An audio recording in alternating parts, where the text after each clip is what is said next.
Selamat datang di channel Cerita Kehidupan. Sebelum lanjut ke cerita selanjutnya, yuk subscribe dan like. Absen dulu di kolom komen ya ah. Suara denting notifikasi dari aplikasi perbankan di ponsel Siska menjadi melodi penutup dari kerja kerasnya selama 3 tahun terakhir. Angka 200 juta rupiah baru saja berpindah dari rekening pribadinya ke rekening sebuah wedding organizer ternama di Jakarta. Siska menghela napas panjang. Ada rasa lega sekaligus getir yang bergelut di dadanya. Uang itu seharusnya menjadi tambahan modal untuk cabang butik barunya. Namun demi kedamaian di rumah tangga dan senyum di wajah suaminya, Aris, ia merelakannya. Sudah lunas. Riz. Gedung, catering untuk 1000 tamu, dekorasi tema Royal Garden, sampai gaun rancangan desainer yang Tiara mau, semuanya sudah beres. Ucap Siska lembut sambil meletakkan ponselnya di atas meja makan. Aris yang sedang asyik dengan tabletnya hanya bergumam tanpa menoleh. Oh, baguslah. Tiara pasti senang. Kamu tahu kan, dia itu anak bungsu. Pernikahan ini adalah impian terbesarnya. Ibu juga pasti bangga kalau acara ini sukses. Siska tersenyum tipis. Sebuah senyum yang tidak mencapai mata. Sejak menikah dengan Aris 5 tahun lalu, Siska telah menjadi pilar finansial tidak resmi bagi keluarga suaminya. Mulai dari biaya rumah sakit ibu mertua, cicilan motor adik laki-laki Aris, hingga kini, pesta pernikahan mewah Tiara. Siska adalah pemilik bisnis konveksi yang sukses, namun di mata keluarga Aris, ia hanyalah sumber dana yang kewajibannya adalah memberi. Tak lama kemudian, pintu depan terbuka dengan kasar. Tiara masuk dengan wajah ditekuk, diikuti oleh ibu mertua yang membawa tumpukan brosur souvenir. Mereka langsung duduk di ruang tamu tanpa menyapa Siska yang masih berdiri di area ruang makan. Mas Aris, lihat deh. Masa vendor bunganya bilang mereka nggak bisa tambah mawar impor kalau nggak ada deposit tambahan hari ini juga? Padahal Tiara mau lorong pengantinnya wangi mawar asli, bukan melati kampung. Keluh Tiara dengan suara melengking. Ibu mertua menimpali sambil mengipasi wajahnya dengan tangan. Iya, Riz. Masa adikmu hari bahagianya cuma pakai bunga standar? Malu kita sama calon besan. Keluarga calon suaminya Tiara itu orang terpandang di kampungnya. Siska berjalan menghampiri mereka, mencoba tetap tenang. Ibu, Tiara. Siska baru saja melunasi 200 juta untuk semua vendor inti. Itu sudah mencakup dekorasi kelas utama. Kalau mau tambah mawar impor secara khusus, biayanya bisa membengkak lagi 50 juta. Bukankah lebih baik uangnya ditabung untuk Tiara setelah nikah? Tiara memutar bola matanya dengan sinis. Ia menoleh ke arah Siska dengan tatapan meremehkan. Mbak Siska jangan perhitungan gitu dong. Uang Mbak kan banyak. Lagian ini kan cuma sekali seumur hidup. Mbak dulu nikah sama Mas Aris kan sederhana banget di balai desa. Masa Mbak tega lihat adik ipar sendiri nggak ngerasain pesta mewah? Kalimat itu seperti sembilu yang menyayat hati Siska.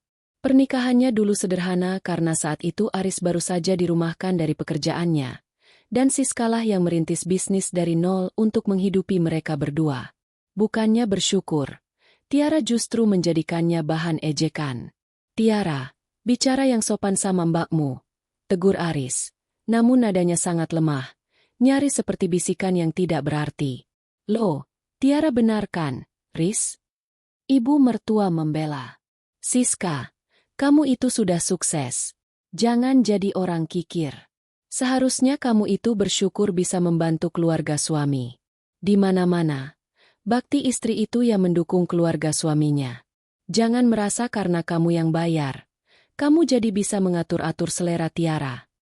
Siska mengepalkan tangannya di balik daster sutranya. Siska tidak mengatur, Bu. Siska hanya bicara soal realita anggaran. 200 juta itu hasil keringat Siska berdiri di pabrik sampai malam. Alah, cuma gitu saja pamer. Potong Tiara sambil asyik memoles kuku. Nanti juga balik lagi uangnya. Lagian Mbak Siska kan gak punya anak. Jadi buat apa simpan uang banyak-banyak? Lebih baik buat kebahagiaan keluarga. Kan? Dek, kali ini Siska benar-benar terdiam. Isu keturunan adalah luka sensitif bagi Siska, dan Tiara mengetahuinya dengan sangat baik. Alih-alih merasa bersalah, Tiara justru tertawa kecil seolah ucapannya tadi hanyalah candaan ringan. Ibu mertua bangkit berdiri, membersihkan remah kue di bajunya. Sudahlah, Riz, kasih tahu istrimu itu. Besok ada biaya tambahan buat seragam panitia yang belum dibayar. Bilang Siska jangan telat transfernya, soalnya penjahitnya mau uang muka sekarang. Setelah mereka masuk ke kamar masing-masing, ruang tamu mendadak sunyi. Aris menghampiri Siska, mencoba memegang bahunya. Sabar ya, sayang. Tiara memang manja, tapi dia baik kok. Dia cuma lagi panik karena mau nikah. Kamu jangan masukkan ke hati ya. Siska menepis tangan Aris dengan halus. Ada sesuatu yang retak di dalam dirinya. Sesuatu yang selama ini ia jaga dengan kesabaran luar biasa. Ia melihat suaminya, pria yang ia cintai namun tidak pernah berani berdiri tegak untuk membelanya di depan keluarga. Aku lelah, Riz. Aku mau istirahat, ujar Siska datar. Ia masuk ke kamar, merebahkan diri di tempat tidur yang terasa dingin. Siska menatap langit-langit kamar, memikirkan betapa ia telah memberikan segalanya. Waktu, tenaga, dan uang. Namun, di mata mereka, ia hanyalah sebuah mesin yang berfungsi untuk mengeluarkan uang. Tidak ada rasa hormat, tidak ada kasih sayang, yang ada hanyalah tuntutan yang tak pernah usai. Siska menutup matanya, mencoba mencari sisa-sisa kesabaran di dasar hatinya. Namun, tepat saat ia hampir terlelap, sebuah bunyi ting dari ponselnya memecah kesunyian malam. Ia meraih ponsel di atas nakas. Sebuah pesan WhatsApp masuk. Dari Tiara. Siska mengira itu adalah ucapan terima kasih karena ia baru saja melunasi biaya gedung. Atau mungkin permintaan maaf atas kata-kata kasarnya tadi sore. Namun, saat ia membuka pesan itu, jantungnya seakan berhenti berdetak. Kalimat yang tertera di sana bukan sekadar kasar, tapi sebuah penghinaan yang tak termaafkan. Sebuah pesan yang akan mengubah segalanya. Sebuah pesan yang akan membuat Siska sadar bahwa kebaikannya selama ini hanyalah mutiara yang dilemparkan ke dalam kubangan lumpur.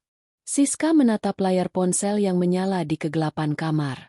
Cahaya biru dari benda pipi itu seolah membakar pupil matanya.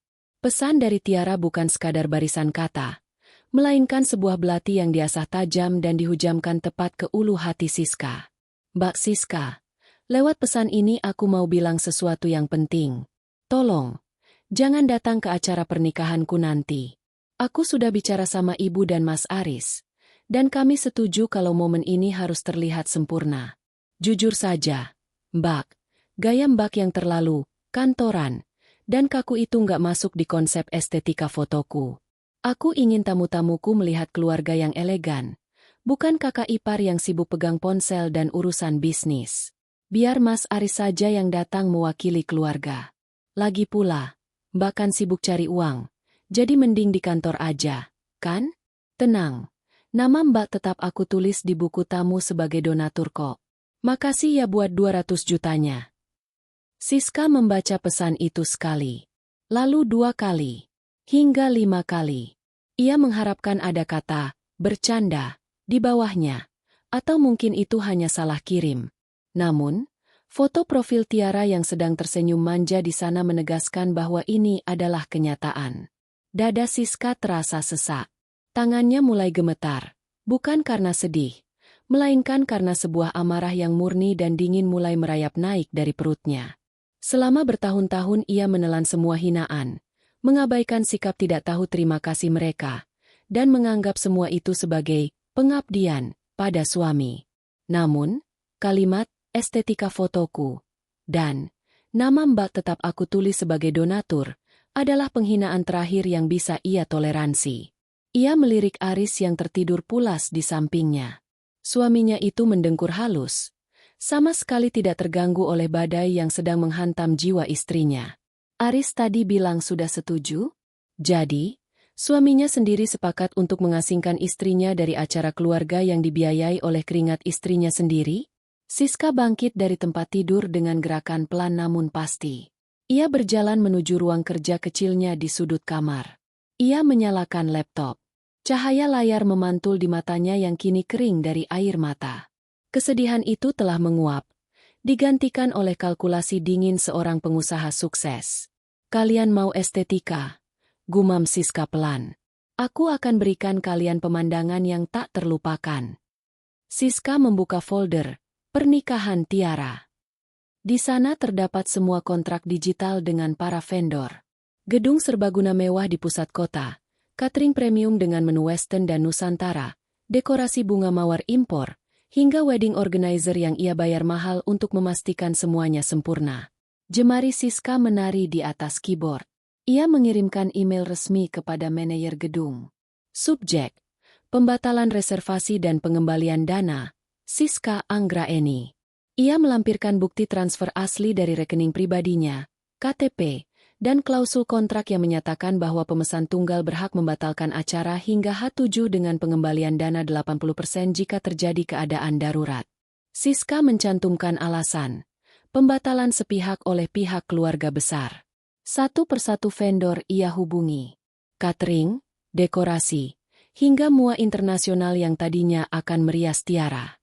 Siska tidak emosional saat berbicara dengan mereka di telepon, melalui pesan teks resmi di jam kerja esok paginya yang ia jadwalkan sekarang. Ia bersikap profesional.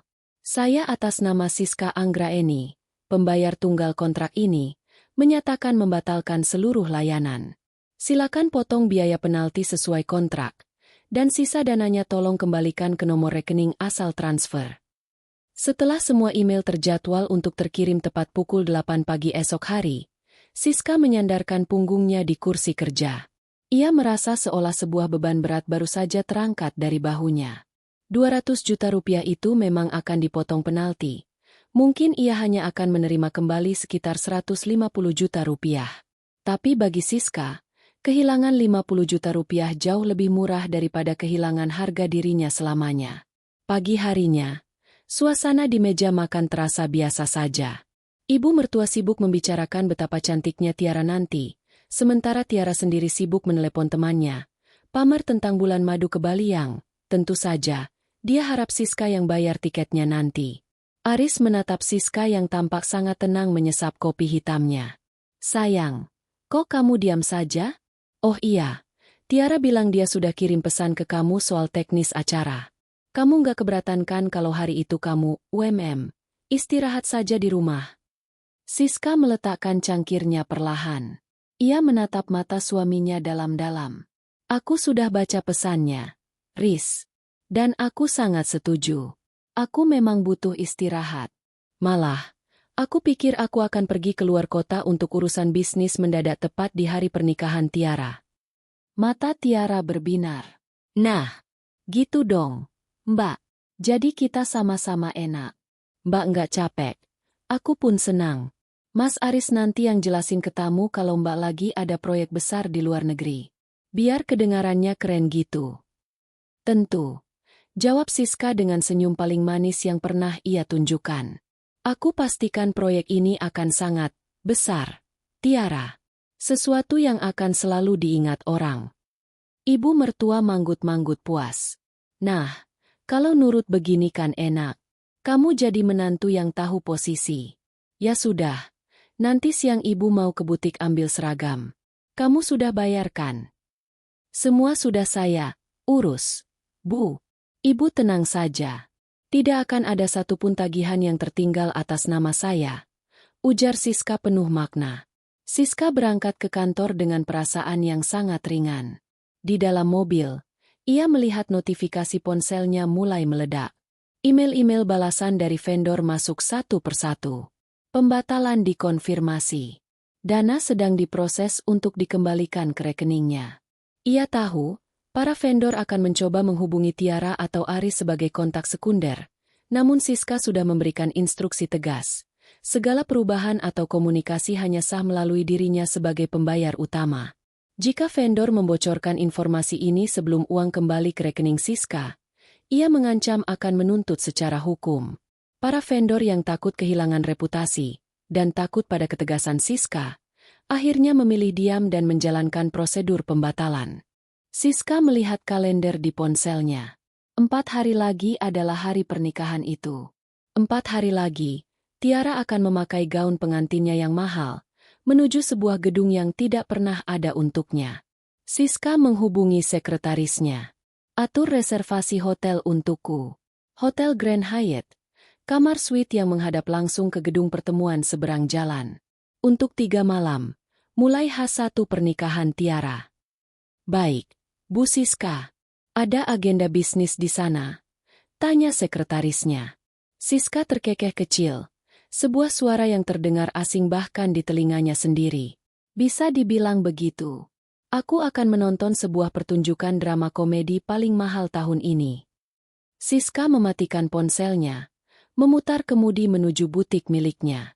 Ia tidak akan datang ke pernikahan itu. Benar kata Tiara, ia tidak pantas ada di sana. Karena panggung itu bukan untuk pernikahan, melainkan untuk sebuah kehancuran yang dirajut dengan kesabaran. Hari-hari menjelang pernikahan biasanya dipenuhi dengan ketegangan yang manis. Namun bagi Siska, setiap detik yang berlalu adalah hitungan mundur menuju sebuah keadilan. Ia menjalani hari-harinya di rumah dengan ketenangan yang luar biasa. Sebuah ketenangan yang sebenarnya adalah badai yang sedang meredam dirinya sendiri. Di meja makan, ia tetap menyiapkan sarapan untuk Aris, mendengarkan celotehan ibu mertua tentang daftar tamu VIP, dan sesekali mengangguk saat Tiara memamerkan foto-foto pre-wedding di grup keluarga. Mbak Siska, jangan lupa ya. Uang saku buat pagar Ayu dan pagar bagus belum Mbak transfer ke aku. Katanya mau dikasih tunai.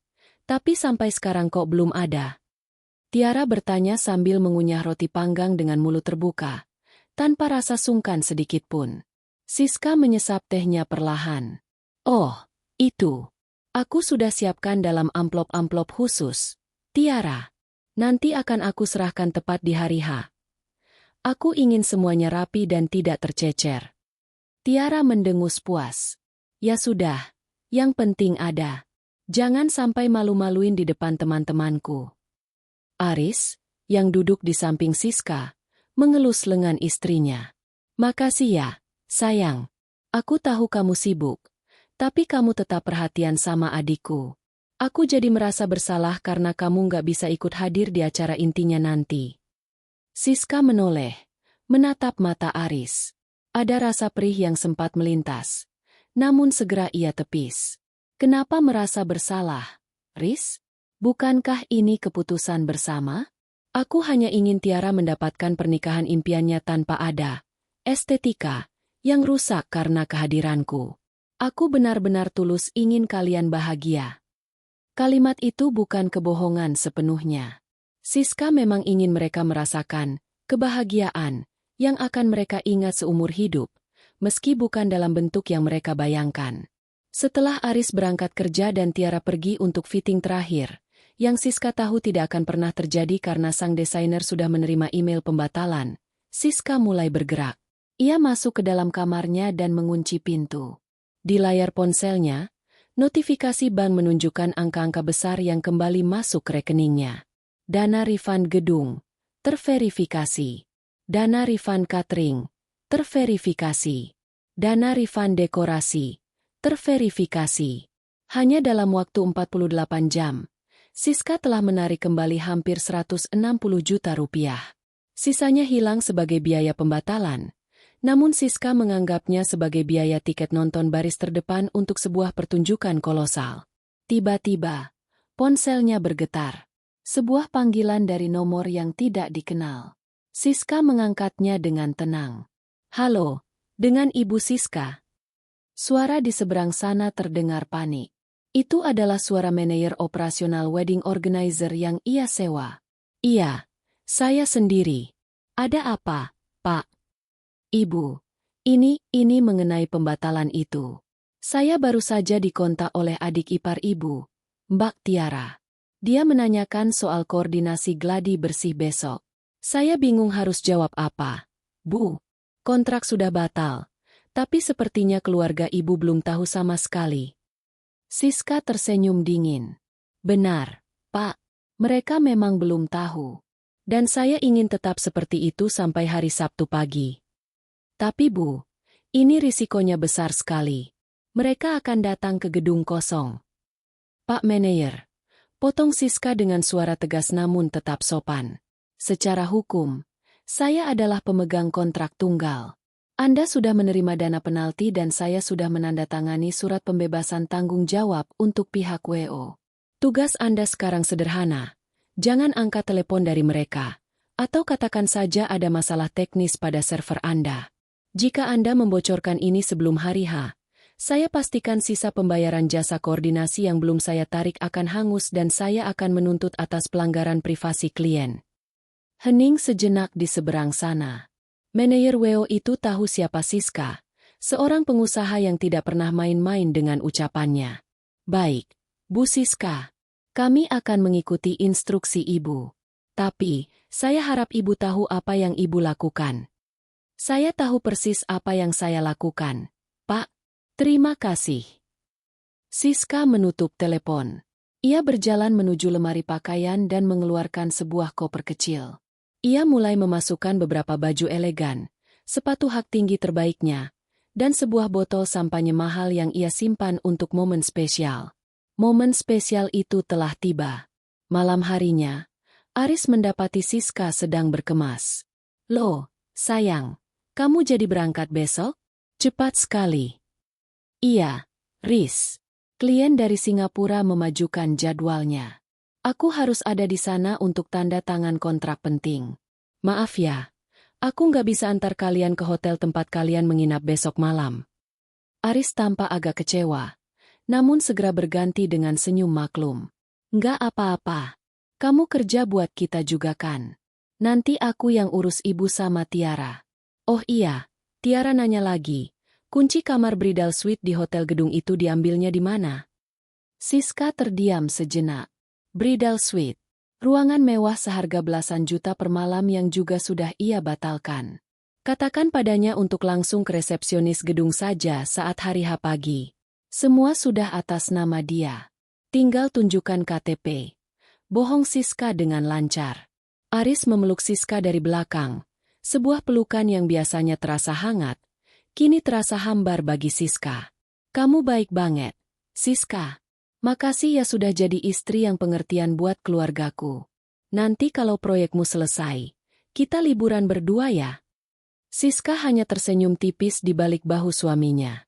Tentu, Riz. Setelah semua ini selesai, segalanya akan berubah. Aku janji. Malam itu, Siska tidak bisa tidur. Bukan karena gugup, tapi karena adrenalin yang mulai membanjiri sistem sarafnya. Ia membayangkan wajah Tiara yang sombong, wajah ibu mertua yang merendahkannya, dan sikap abai suaminya. Mereka semua telah membangun istana di atas pasir, dan Siska adalah ombak yang akan datang menyapu semuanya. Esok paginya, Siska berangkat lebih awal. Ia berpamitan dengan ciuman di kening Aris yang masih mengantuk. Ia membawa kopernya, namun tujuannya bukan bandara. Mobilnya meluncur menuju Hotel Grand Hyatt, yang letaknya tepat di seberang jalan dari gedung pertemuan mewah yang seharusnya menjadi lokasi pernikahan Tiara. Saat melakukan check-in, resepsionis menyapa dengan ramah. Selamat pagi, Ibu Siska. Kamar suite Anda sudah siap. Kamar ini memiliki pemandangan langsung ke arah pusat kota dan gedung konvensi di seberang. Sempurna, jawab Siska. Begitu masuk ke dalam kamar, Siska langsung menuju jendela besar yang membentang dari lantai hingga langit-langit.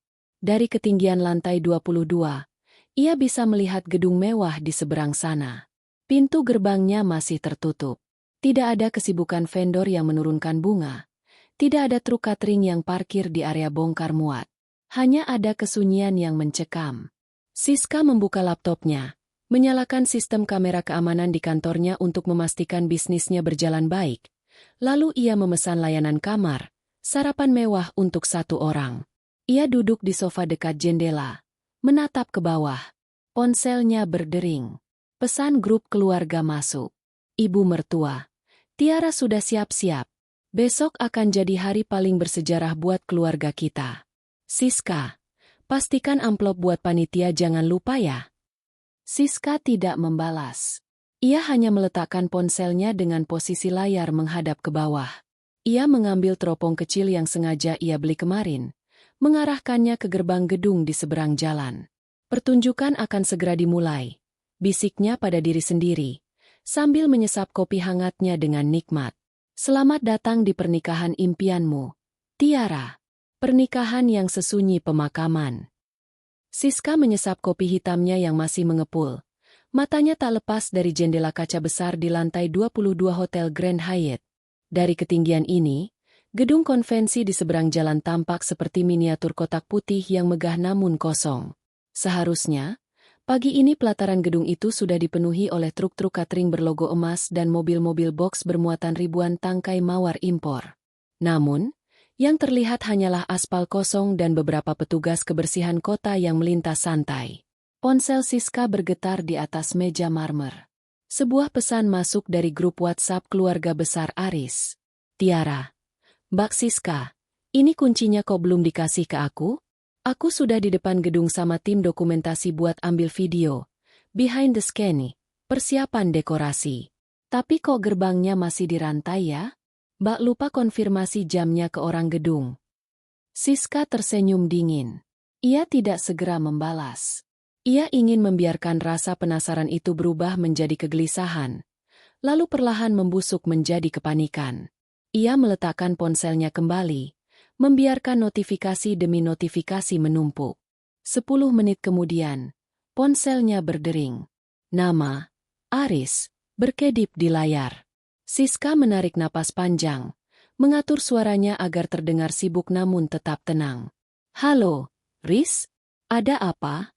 Aku baru saja mau masuk ruang rapat di kantor klien. Bohong Siska dengan nada datar. Sayang. Ini Tiara panik di gedung. Katanya vendor dekorasi belum datang. Catering juga belum ada tanda-tanda. Padahal ini sudah jam 9 pagi. Harusnya kan dekorasi dikerjakan dari semalam. Suara Aris terdengar cemas. Ada suara latar Tiara yang sedang mengomel tinggi di seberang sana. Oh ya. Siska berpura-pura terkejut. Mungkin mereka terjebak macet. Riz. Kamu tahu kan Jakarta hari Jumat seperti apa? Coba cek lagi kontraknya di email yang pernah aku teruskan. Aku harus masuk rapat sekarang. Kliennya sudah datang. Kabari lagi ya. Siska mematikan sambungan sebelum Aris sempat mendebat. Ia tahu betul tidak ada email kontrak yang bisa mereka akses secara penuh karena semua akses login dan verifikasi OTP terhubung ke nomor ponsel pribadinya. Di bawah sana, melalui teropong kecilnya, Siska melihat sebuah mobil sedan putih berhenti di depan gerbang gedung. Tiara keluar dari mobil dengan gaun kasual mahal. Wajahnya yang penuh riasan tampak merah padam. Ia mondar-mandir sambil menempelkan ponsel di telinga. Pasti sedang mencoba menghubungi pihak wedding organizer atau pengelola gedung. Siska tahu persis apa yang akan didengar Tiara. Manajer gedung telah ia instruksikan untuk hanya bicara dengan pemilik kontrak. Dan tim WO? Siska sudah melunasi biaya. Diam, mereka. Mereka hanya akan mengatakan bahwa ada masalah teknis pada sistem pembayaran yang harus diselesaikan oleh Ibu Siska secara langsung. Ayo, Tiara, teriaklah sedikit lebih keras. Bisik Siska sambil menyesap kopinya lagi. Tak lama kemudian, ibu mertua turun dari mobil yang sama. Wanita itu tampak sibuk menunjuk-nunjuk ke arah dalam gedung. Seolah-olah dengan kemarahannya gerbang itu akan terbuka dengan sendirinya. Siska bisa membayangkan betapa malunya mereka. Tim dokumentasi yang mereka sewa, yang dibayar murah oleh Tiara sendiri demi menghemat uang saku dari Siska, pasti mulai berbisik-bisik di belakang. Ponsel Siska bergetar lagi. Kali ini dari ibu mertua. Ibu mertua. Siska, kamu ini bagaimana? Ibu malu ditonton orang di pinggir jalan begini. Cepat hubungi orang gedungnya. Masa menantu ibu yang sukses kerjanya nggak becus urus pesanan begini? Ibu tunggu 15 menit. Kalau nggak ada orang yang buka gerbang, ibu nggak akan maafkan kamu. Siska tertawa kecil. Ancaman, tidak memaafkan. Yang biasanya membuat Siska gemetar ketakutan kini terdengar seperti lelucon paling lucu yang pernah ia dengar. Selama 7 tahun, ia diperbudak oleh rasa takut akan penolakan keluarga suaminya. Ia membeli kasih sayang mereka dengan uang, membiayai gaya hidup mereka dengan kesehatan mentalnya sendiri. Dan inilah balasan yang ia terima. Diusir dari pesta yang ia bayar sendiri agar tidak merusak estetika. Siska membuka laptopnya. Ia mengirim satu pesan singkat ke manajer gedung melalui email resmi. Kepada pihak manajemen gedung, mohon maaf atas ketidaknyamanannya. Jika ada pihak yang mengaku keluarga saya memaksa masuk, silakan informasikan bahwa acara telah resmi dibatalkan per 2 hari yang lalu atas permintaan pemesan. Jangan memberikan akses apapun demi keamanan aset gedung. Salam, Siska Anggraeni. Siska menutup laptopnya dengan dentuman pelan yang memuaskan. Ia kemudian bangkit dan berjalan ke arah lemari es kecil di kamar suite-nya. Ia mengambil sebotol air mineral dingin, lalu duduk kembali di kursi malasnya. Di seberang sana, drama semakin memanas. Sebuah truk catering, bukan catering premium yang Siska pesan, melainkan catering murah yang diam-diam dipesan Tiara untuk tambahan. Tamu tanpa sepengetahuan Siska tiba di lokasi. Supir truk itu tampak berdebat dengan Tiara di pinggir trotoar. Sepertinya supir itu menagih pelunasan yang dijanjikan Tiara akan dibayar di lokasi menggunakan uang saku dari Siska. Siska melihat Aris turun dari mobil lain. Aris tampak bingung. Ia mencoba menenangkan Tiara yang mulai menangis histeris. Aris kembali menelepon Siska berkali-kali. Namun Siska hanya menatap layar ponselnya yang menyala tanpa niat untuk mengangkatnya. Maaf, Aris. Kamu bilang aku harus istirahat, kan? Inilah yang sedang kulakukan. Gumam Siska. Ia mengambil sepotong coklat mahal yang disediakan hotel, menikmatinya perlahan sambil menonton kekacauan di bawah sana. Ia melihat Tiara melempar tasnya ke aspal, sebuah pemandangan yang sangat tidak estetik. Tim dokumentasi mulai melipat tripod mereka. Sepertinya mereka tidak mau bekerja tanpa kepastian. Inilah awal dari akhir. Siska merasa seolah-olah ia baru saja bangun dari mimpi buruk selama 7 tahun. Uang 200 juta rupiah yang ia keluarkan, meski sebagian besar kembali ke rekeningnya, adalah harga yang sangat murah untuk membeli kebebasannya. Ia tahu, sebentar lagi mereka akan pulang ke rumah dengan rasa malu yang luar biasa. Mereka akan mencari Siska, mereka akan menggedor pintunya, mereka akan memaki-makinya. Tapi mereka tidak akan menemukan Siska di rumah. Siska ada di sini, di singgasana sementaranya, menonton dari kejauhan bagaimana istana kebohongan mereka runtuh berkeping-keping. Siska menyesap tetes terakhir kopinya. Besok adalah hari Sabtu, hari pernikahan yang tidak akan pernah ada. Dan Siska sudah menyiapkan kado terakhir yang akan ia kirimkan tepat saat tamu-tamu mulai berdatangan ke gedung kosong itu. Siska merebahkan tubuhnya di atas kasur king size yang dilapisi spray sutra dingin. Di luar sana, matahari mulai tergelincir ke arah barat, membiaskan warna jingga yang memantul di kaca-kaca gedung pencakar langit Jakarta. Suasana di dalam kamar suite Grand Hyatt ini sangat kontras dengan hiruk-pikuk yang ia saksikan melalui teropong 2 jam lalu. Di sini hanya ada keheningan, aroma terapi lavender, dan suara denting es batu di dalam gelas jus jeruknya. Ini adalah liburan paling mahal dan paling memuaskan yang pernah Siska jalani. Bukan karena kemewahan fasilitasnya, melainkan karena kemerdekaan jiwanya.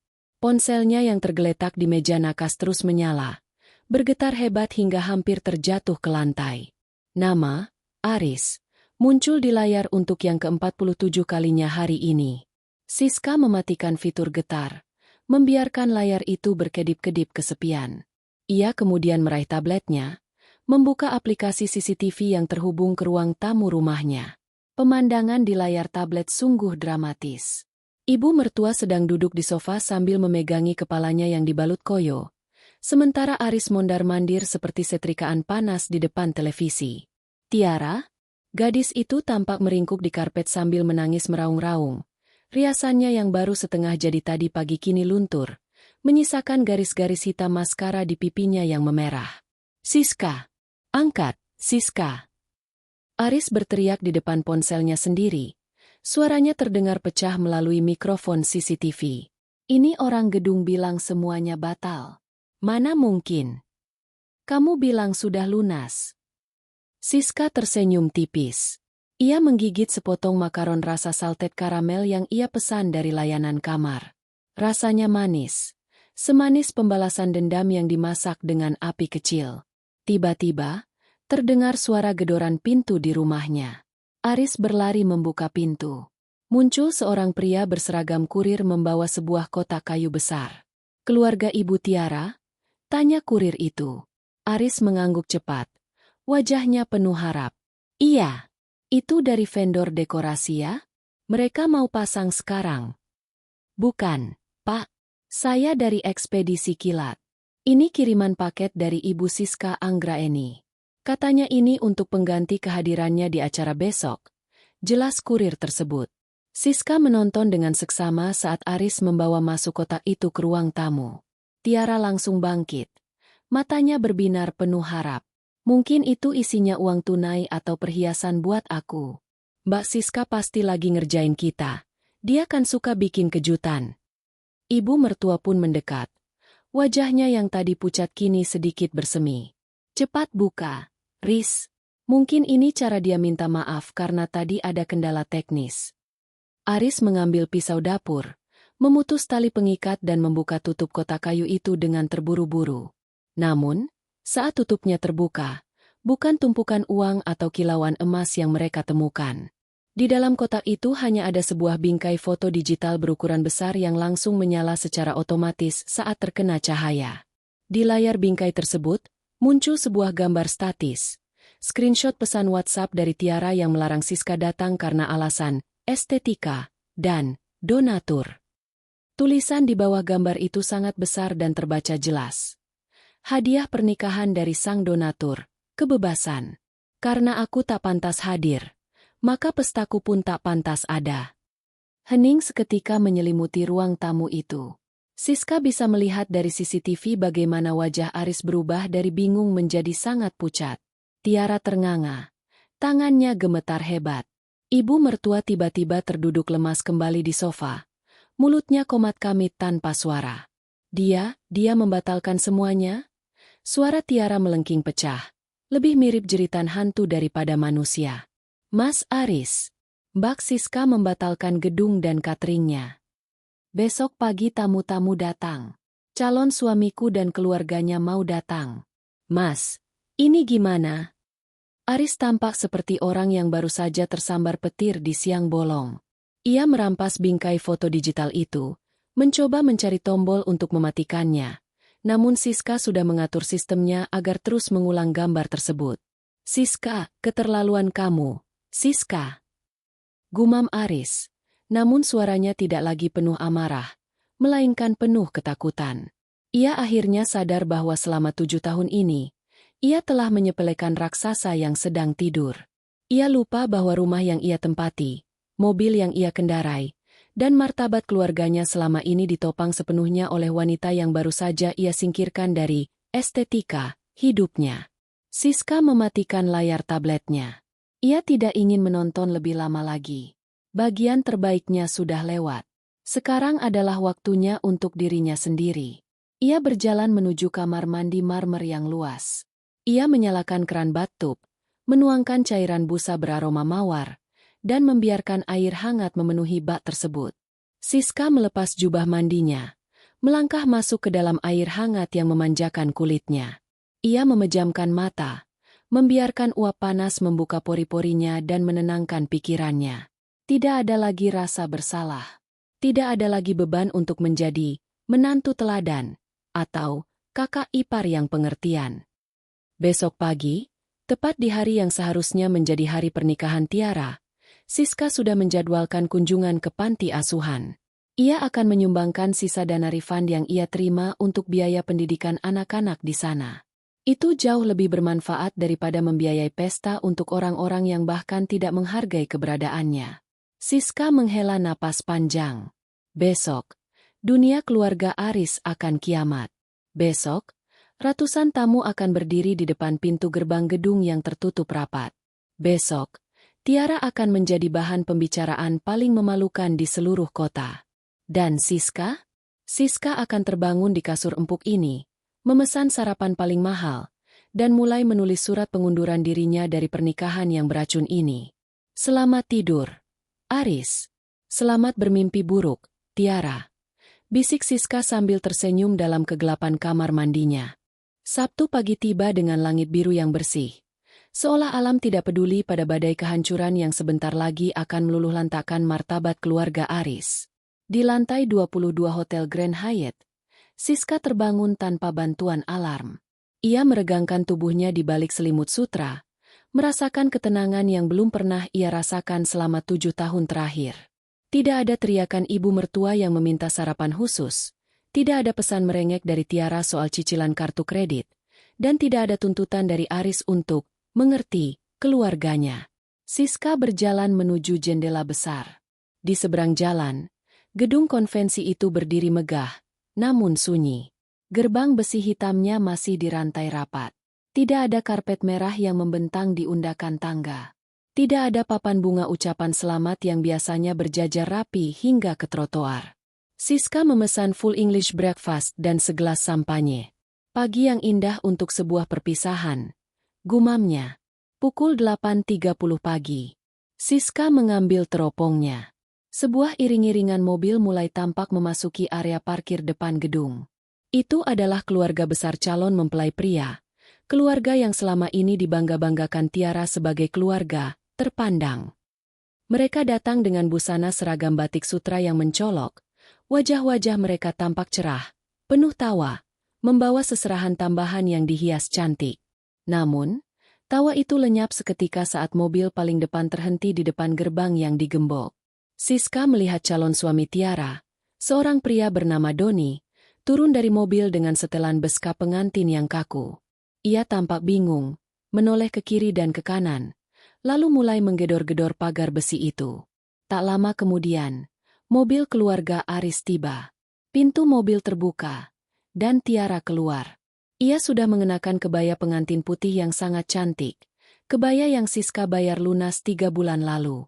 Wajahnya tertutup kerudung tipis, namun Siska bisa membayangkan ekspresi pucat di baliknya. Ibu mertua turun dengan tergesa-gesa, diikuti Aris yang tampak seperti mayat hidup. Wajah Aris kuyu, matanya merah karena tidak tidur semalaman. Dari kejauhan, Siska bisa melihat drama itu memuncak. Doni menghampiri Aris dengan wajah menuntut penjelasan. Orang tua Doni ikut turun, tangan mereka bersedekap, bahasa tubuh mereka memancarkan kemarahan yang tertahan. Tiara mulai histeris. Ia memegangi jeruji gerbang gedung, mengguncang-guncangnya seolah kekuatan tangisnya bisa meruntuhkan gembok baja itu. Siska menyalakan tabletnya, menghubungkan ke sistem audio yang diam-diam ia pasang di kado, bingkai digital yang kemarin dikirim ke rumah. Ia ingin mendengar percakapan mereka jika mereka sempat menelepon ponsel rumah, atau melalui pesan suara yang masuk ke server kantornya. Benar saja, sebuah pesan suara masuk dari Aris. Suaranya gemetar, hampir menangis. Siska, tolong aku mohon. Ini sudah keterlaluan. Keluarga Doni sudah di sini. Tamu-tamu undangan mulai berdatangan di belakang mereka. Kamu di mana? Tolong buka gedungnya.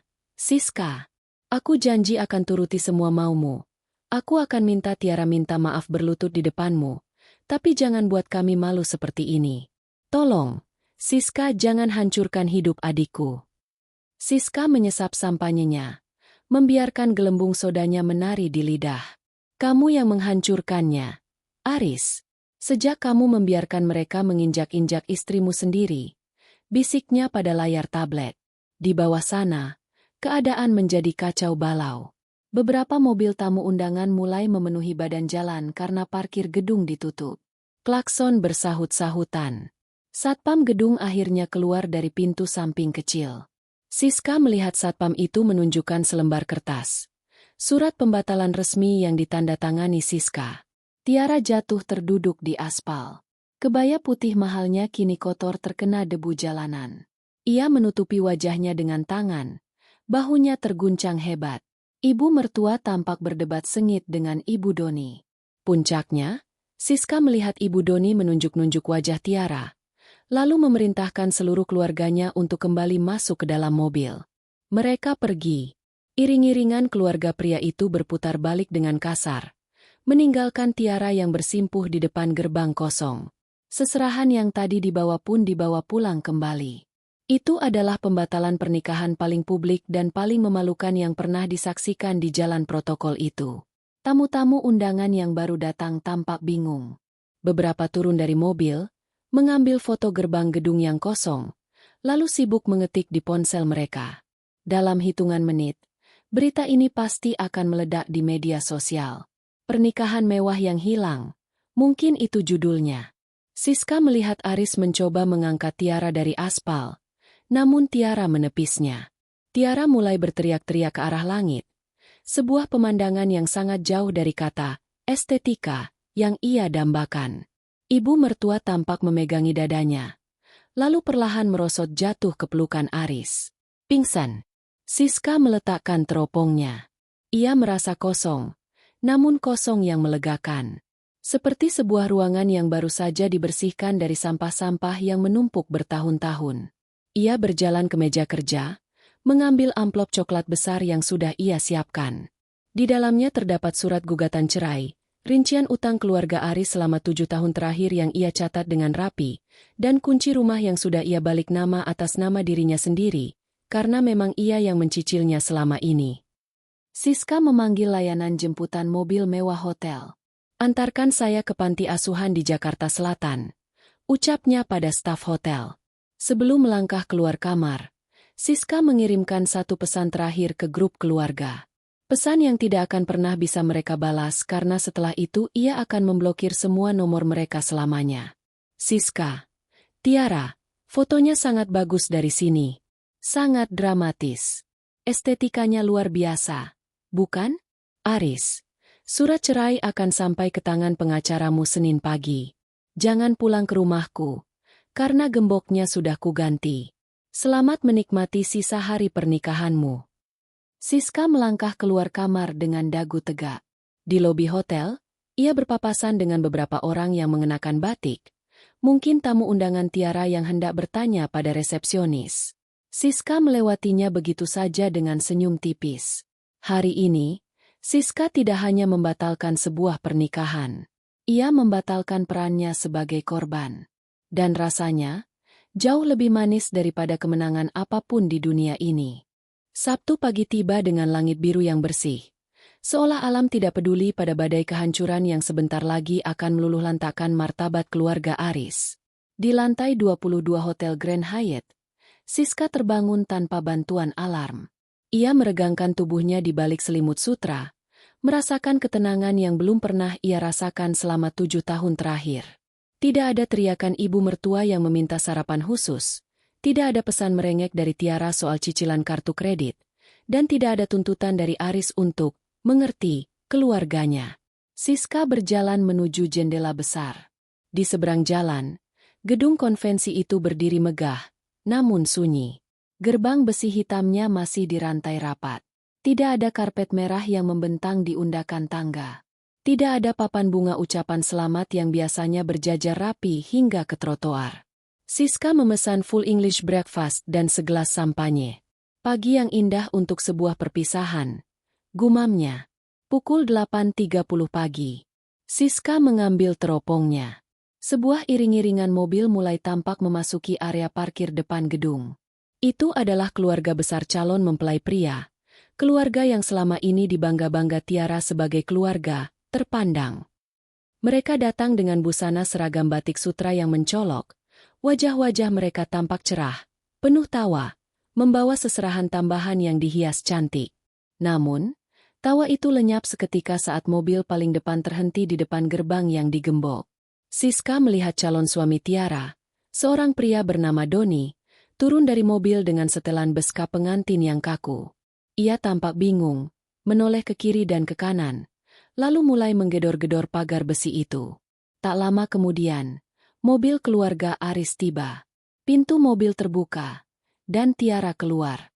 Ia sudah mengenakan kebaya pengantin putih yang sangat cantik, kebaya yang Siska bayar lunas 3 bulan lalu. Wajahnya tertutup kerudung tipis, namun Siska bisa membayangkan ekspresi pucat di baliknya. Ibu mertua turun dengan tergesa-gesa, diikuti Aris yang tampak seperti mayat hidup. Wajah Aris kuyu, matanya merah karena tidak tidur semalaman. Dari kejauhan, Siska bisa melihat drama itu memuncak. Doni menghampiri Aris dengan wajah menuntut penjelasan. Orang tua Doni ikut turun, Tangan mereka bersedekap. Bahasa tubuh mereka memancarkan kemarahan yang tertahan. Tiara mulai histeris. Ia memegangi jeruji gerbang gedung, mengguncang-guncangnya seolah kekuatan tangisnya bisa meruntuhkan gembok baja itu. Siska menyalakan tabletnya, menghubungkan ke sistem audio yang diam-diam ia pasang di kado, bingkai digital yang kemarin dikirim ke rumah. Ia ingin mendengar percakapan mereka jika mereka sempat menelepon ponsel rumah, atau melalui pesan suara yang masuk ke server kantornya. Benar saja, sebuah pesan suara masuk dari Aris. Suaranya gemetar, hampir menangis. Siska, tolong aku mohon. Ini sudah keterlaluan. Keluarga Doni sudah di sini. Tamu-tamu undangan mulai berdatangan di belakang mereka. Kamu di mana? Tolong buka gedungnya.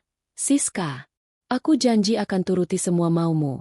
Aku akan minta Tiara minta maaf berlutut di depanmu, tapi jangan buat kami malu seperti ini. Tolong, Siska jangan hancurkan hidup adikku. Siska menyesap sampanyenya, membiarkan gelembung sodanya menari di lidah. Kamu yang menghancurkannya, Aris. Sejak kamu membiarkan mereka menginjak-injak istrimu sendiri, bisiknya pada layar tablet. Di bawah sana, keadaan menjadi kacau balau. Beberapa mobil tamu undangan mulai memenuhi badan jalan karena parkir gedung ditutup. Klakson bersahut-sahutan. Satpam gedung akhirnya keluar dari pintu samping kecil. Siska melihat satpam itu menunjukkan selembar kertas. Surat pembatalan resmi yang ditandatangani Siska. Tiara jatuh terduduk di aspal. Kebaya putih mahalnya kini kotor terkena debu jalanan. Ia menutupi wajahnya dengan tangan. Bahunya terguncang hebat. Ibu mertua tampak berdebat sengit dengan Ibu Doni. Puncaknya, Siska melihat Ibu Doni menunjuk-nunjuk wajah Tiara, lalu memerintahkan seluruh keluarganya untuk kembali masuk ke dalam mobil. Mereka pergi. Iring-iringan keluarga pria itu berputar balik dengan kasar, meninggalkan Tiara yang bersimpuh di depan gerbang kosong. Seserahan yang tadi dibawa pun dibawa pulang kembali. Itu adalah pembatalan pernikahan paling publik dan paling memalukan yang pernah disaksikan di jalan protokol itu. Tamu-tamu undangan yang baru datang tampak bingung. Beberapa turun dari mobil, mengambil foto gerbang gedung yang kosong, lalu sibuk mengetik di ponsel mereka. Dalam hitungan menit, berita ini pasti akan meledak di media sosial. Pernikahan mewah yang hilang, mungkin itu judulnya. Siska melihat Aris mencoba mengangkat Tiara dari aspal. Namun Tiara menepisnya. Tiara mulai berteriak-teriak ke arah langit. Sebuah pemandangan yang sangat jauh dari kata estetika yang ia dambakan. Ibu mertua tampak memegangi dadanya. Lalu perlahan merosot jatuh ke pelukan Aris. Pingsan. Siska meletakkan teropongnya. Ia merasa kosong, namun kosong yang melegakan. Seperti sebuah ruangan yang baru saja dibersihkan dari sampah-sampah yang menumpuk bertahun-tahun. Ia berjalan ke meja kerja, mengambil amplop coklat besar yang sudah ia siapkan. Di dalamnya terdapat surat gugatan cerai, rincian utang keluarga Aris selama 7 tahun terakhir yang ia catat dengan rapi, dan kunci rumah yang sudah ia balik nama atas nama dirinya sendiri, karena memang ia yang mencicilnya selama ini. Siska memanggil layanan jemputan mobil mewah hotel. Antarkan saya ke panti asuhan di Jakarta Selatan, ucapnya pada staf hotel. Sebelum melangkah keluar kamar, Siska mengirimkan satu pesan terakhir ke grup keluarga. Pesan yang tidak akan pernah bisa mereka balas karena setelah itu ia akan memblokir semua nomor mereka selamanya. Siska, Tiara, fotonya sangat bagus dari sini. Sangat dramatis. Estetikanya luar biasa, bukan? Aris, surat cerai akan sampai ke tangan pengacaramu Senin pagi. Jangan pulang ke rumahku. Karena gemboknya sudah kuganti. Selamat menikmati sisa hari pernikahanmu.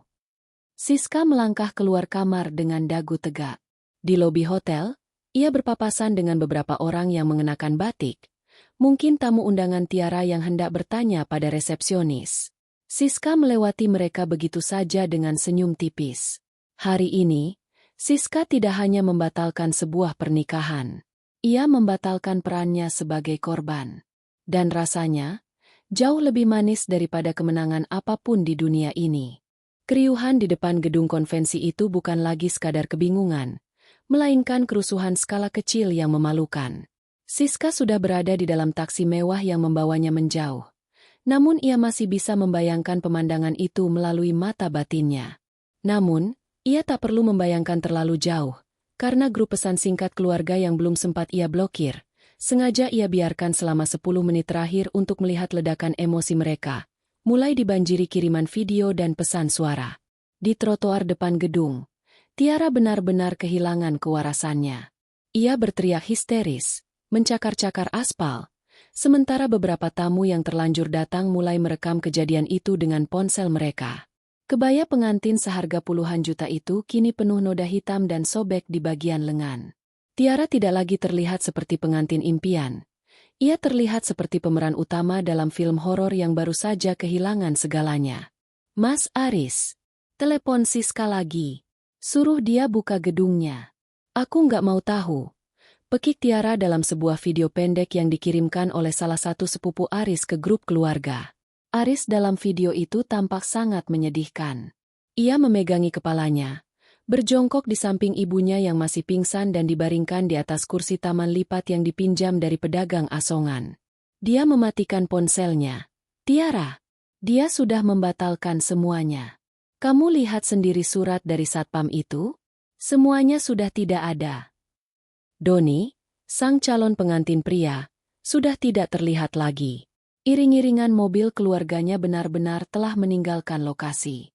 Bagi keluarga Doni yang sangat menjaga harga diri, kejadian ini adalah penghinaan publik yang tak termaafkan. Ditinggalkan di depan gedung kosong adalah aib yang akan dibicarakan selama 7 turunan. Siska menarik napas dalam-dalam saat mobilnya berhenti di depan sebuah panti asuhan yang tenang dan asri.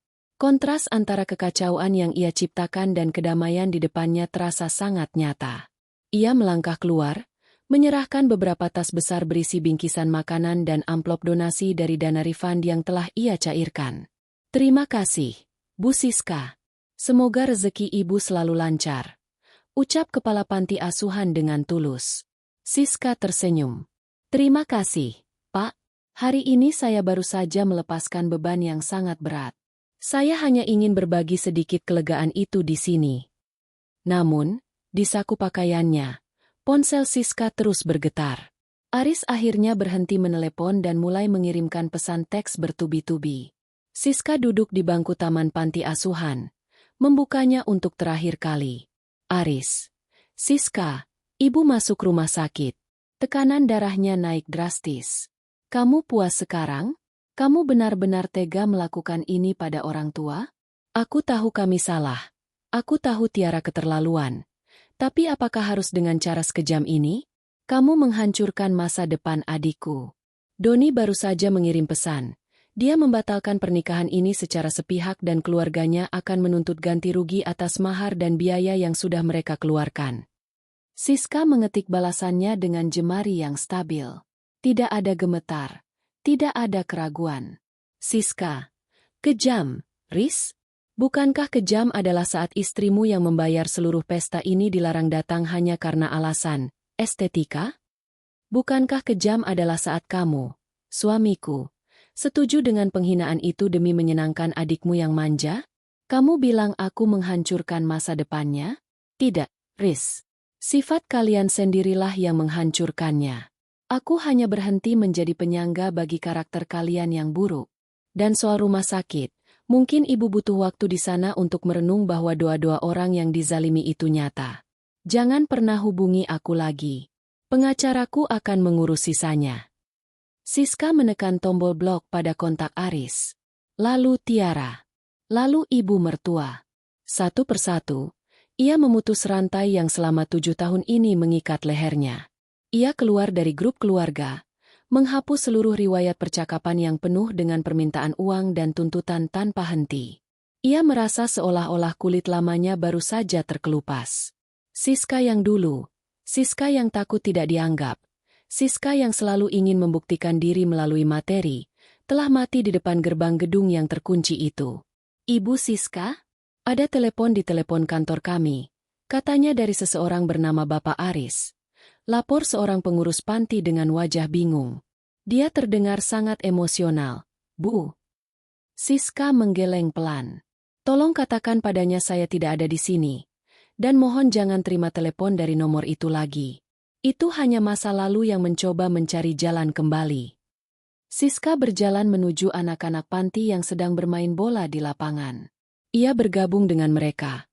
Tertawa lepas saat salah satu anak mengejar bola ke arahnya. Di kejauhan, ia bisa mendengar sayup-sayup suara klakson kota Jakarta.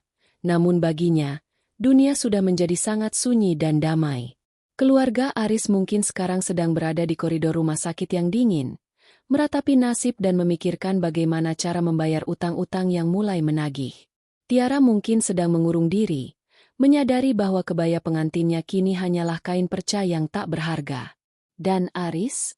Aris mungkin sedang menyadari bahwa tanpa Siska, ia hanyalah pria tanpa arah yang tidak mampu melindungi apapun, bahkan harga dirinya sendiri. Siska tidak peduli lagi. Ia sudah membayar harga untuk pelajaran ini, dan ia tidak akan pernah menoleh ke belakang. Senin pagi biasanya menjadi waktu tersibuk di kantor konveksi dan butik milik Siska. Namun hari ini suasana terasa berbeda. Ada ketegangan yang menggantung di udara, bukan karena beban kerja, melainkan karena instruksi ketat yang diberikan Siska kepada petugas keamanan di lobi depan. Siska duduk di kursi kebesarannya, menatap layar monitor yang menampilkan rekaman CCTV gerbang depan. Ia tahu, cepat atau lambat, sisa-sisa badai dari hari Sabtu itu akan mampir ke pintunya. Benar saja, sebuah taksi berhenti dengan rem mendadak. Aris keluar dari sana dengan penampilan yang nyaris tak dikenali. Kemejanya kusut, rambutnya berantakan, dan wajahnya kuyu seolah ia telah menua 10 tahun dalam 2 hari. Ia mencoba merangsek masuk, namun 2 petugas keamanan bertubuh tegap segera menghadangnya. "Saya suaminya. Saya mau bicara dengan istri saya," teriak Aris. Suaranya serak dan pecah. Siska menekan tombol interkom. Biarkan dia masuk ke ruang rapat utama. Tapi geledah dia. Pastikan dia tidak membawa apapun yang membahayakan. 5 menit kemudian, Aris berdiri di hadapan Siska. Ruang rapat itu berdinding kaca transparan, memperlihatkan kesibukan ratusan karyawan Siska di luar sana yang bekerja dengan produktif. Sebuah kekaisaran bisnis yang dibangun Siska tanpa bantuan Aris sepeser pun. "Puas kamu, Siska?" Aris memulai dengan suara bergetar. Tangannya mengepal di atas meja jati. Ibu masih di bangsal rumah sakit, setengah lumpuh karena syok. Tiara mencoba menyayat lengannya kemarin kalau tidak cepat dicegah. Keluarga Doni menuntut ganti rugi 500 juta untuk pencemaran nama baik. "Kamu puas melihat keluargaku hancur berantakan?" Siska menyesap kopi pahitnya tanpa mengalihkan pandangan. "Hancur? Bukankah kalian yang menghancurkan diri sendiri, Riz? Aku hanya berhenti menjadi lem yang menyatukan retakan kalian. Kalian yang melempar batu. Aku hanya berhenti menangkapnya. Tapi 200 juta itu, Siska, kamu membatalkannya diam-diam. Itu pembunuhan karakter." Aris memukul meja. "Kalau kamu nggak mau bayar, bilang dari awal. Jangan buat kami jadi bahan tertawaan satu negara." Siska bangkit perlahan, berjalan menuju jendela yang menghadap ke area produksi. "Kalau aku bilang dari awal, apakah kamu akan membela aku? Apakah kamu akan bilang pada Tiara bahwa kakak iparnya yang membiayai semuanya berhak duduk di pelaminan sebagai keluarga? Tidak. Aris, kamu akan merayu, memohon, dan memaksaku untuk tetap membayar demi kedamaian. Kamu hanya ingin uangku, tapi malu mengakui keberadaanku." Ia berbalik, menatap Aris dengan tatapan sedingin es. "Aku memberikan apa yang Tiara minta. Dia bilang jangan datang ke pernikahannya. Karena aku pembayar tunggal kontrak itu, maka kehadiranku adalah syarat mutlak keberadaan acaranya. Tidak ada Siska, maka tidak ada pesta. Itu logika bisnis yang sangat sederhana." Aris tertunduk, bahunya terguncang. "Kami butuh uang itu kembali. Siska, tolong. Setidaknya kasih kami uang refund itu untuk bayar biaya rumah sakit ibu dan tuntutan keluarga Doni. Aku janji, setelah ini aku akan kerja keras. Aku akan perbaiki semuanya." Siska mengeluarkan sebuah map coklat dan meletakkannya di depan Aris. Uang refund itu sudah habis. Aris, aku sudah menyumbangkannya ke panti asuhan dan menggunakannya untuk melunasi sisa cicilan rumah yang selama ini kamu klaim sebagai hasil kerjamu di depan keluargamu. Aris membuka map itu dengan tangan gemetar. Isinya bukan uang, melainkan rincian pengeluaran Siska selama 7 tahun. Lembar demi lembar berisi catatan transfer untuk cicilan motor adiknya, biaya perawatan kulit Tiara, hingga utang-utang judi bola yang pernah Aris lakukan diam-diam dan dilunasi Siska. Totalnya hampir 1,5 miliar rupiah selama 7 tahun, ucap Siska datar. Di dalam sana juga ada surat pengalihan aset rumah sepenuhnya atas namaku. Karena bukti transfer cicilannya murni dari rekening bisnisku. Dan yang paling bawah itu surat gugatan cerai. Aris ternganga. Cerai? Siska, kita sudah 7 tahun. Kamu nggak bisa setega ini karena masalah sepele seperti pesan WhatsApp. Masalah sepele. Siska tertawa kecil. Suara tawa yang mengandung kepedihan mendalam. Pesan itu adalah puncak dari gunung es penghinaan yang aku terima. Itu adalah bukti bahwa di mata kalian, aku bukan manusia. Aku hanya mesin ATM yang tidak punya perasaan. Dan sekarang, mesin itu sudah rusak, Riz. Tidak ada lagi uang yang keluar. Siska, tolong. Aris mencoba meraih tangan Siska, namun Siska menariknya menjauh. Keluar, Aris. Sebelum aku panggil polisi atas tindakan tidak menyenangkan. Bawa map itu. Itu adalah cermin untukmu dan keluargamu. Lihatlah baik-baik berapa harga-harga diri yang sudah kalian jual padaku selama ini. Aris menatap Siska dengan tatapan kosong. Ia menyadari bahwa wanita di depannya bukan lagi Siska yang lemah lembut dan selalu mengalah. Wanita ini adalah pemilik kekuasaan penuh atas hidupnya sendiri. Aris melangkah gontai keluar dari ruang rapat, memeluk map coklat itu seperti memeluk batu nisan. Di lobi, ia melihat para karyawan Siska menatapnya dengan pandangan kasihan bercampur jijik. Berita tentang pengantin tanpa gedung sudah viral sejak Sabtu malam, dan semua orang tahu siapa dalang di balik kesombongan yang berakhir tragis itu. Siska kembali ke mejanya setelah Aris menghilang dari pandangan. Ia mengambil ponselnya, menghapus satu foto pernikahan mereka yang tersisa di galeri. Ia menarik napas panjang, menghirup udara yang terasa begitu segar. Konfrontasi itu tidak membuatnya sedih. Justru memberinya kepastian bahwa keputusannya benar. Ia menekan tombol telepon internal. Sekretaris, tolong jadwalkan pertemuan dengan pengacara sore ini. Aku ingin proses cerai ini selesai secepat mungkin. Dan satu lagi, pesankan bunga mawar kuning untuk meja kerjaku. Aku ingin merayakan persahabatan baru dengan diriku sendiri. Siska tersenyum. Drama telah usai, dan kini saatnya memulai babak baru di mana ia adalah sutradara tunggalnya. 6 bulan telah berlalu sejak peristiwa Sabtu Kelabu di depan gedung konvensi yang kini menjadi legenda urban di kalangan pengusaha Jakarta. Siska berdiri di balkon kantor barunya yang lebih luas, menatap pemandangan kota dengan segelas air lemon hangat di tangan. Tidak ada lagi beban di pundaknya. Tidak ada lagi kecemasan saat ponselnya berdering. Hidupnya kini adalah miliknya sendiri secara utuh. Proses perceraian dengan Aris berjalan lebih cepat dari yang ia duga. Tanpa dukungan finansial dari Siska, Aris tidak mampu membayar pengacara papan atas untuk melawan tim hukum Siska yang tangguh. Aris akhirnya menyerah, menandatangani surat cerai dan surat pengosongan rumah tanpa perlawanan berarti. Ia keluar dari rumah itu hanya dengan membawa 2 koper pakaian dan sisa harga diri yang telah compang-camping. Siska meletakkan gelasnya dan duduk di meja kerja kayu ek yang elegan. Ia membuka tabletnya, sekadar ingin melihat perkembangan dunia lama yang telah ia tinggalkan. Melalui beberapa relasi, ia tahu kabar terbaru keluarga mantan suaminya itu. Tiara, sang adik ipar yang mendambakan estetika sempurna, kini hidup dalam realitas yang sangat jauh dari kata indah. Pernikahannya dengan Doni batal total. Tidak hanya itu, keluarga Doni secara resmi menuntut ganti rugi atas biaya seserahan dan penghinaan publik yang mereka alami. Tiara kini bekerja sebagai staf administrasi biasa di sebuah pabrik di pinggiran kota untuk membantu mencicil utang keluarga. Tidak ada lagi perawatan kulit mahal. Tidak ada lagi tas desainer. Setiap kali ia mengunggah sesuatu di media sosial, kolom komentarnya selalu dipenuhi sindiran tentang pengantin tanpa gedung. Ibu mertua Siska, kini mantan, dikabarkan sudah keluar dari rumah sakit, namun kesehatannya tidak pernah pulih sepenuhnya. Mereka terpaksa tinggal di sebuah kontrakan sempit setelah rumah yang selama ini mereka banggakan harus dikosongkan karena secara legal adalah milik Siska.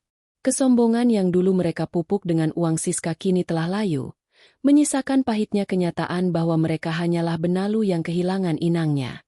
Tiba-tiba, sebuah notifikasi email masuk. Itu dari Aris. Siska ragu sejenak, namun akhirnya membukanya. Siska, aku tidak akan meminta uang atau memohon kembali.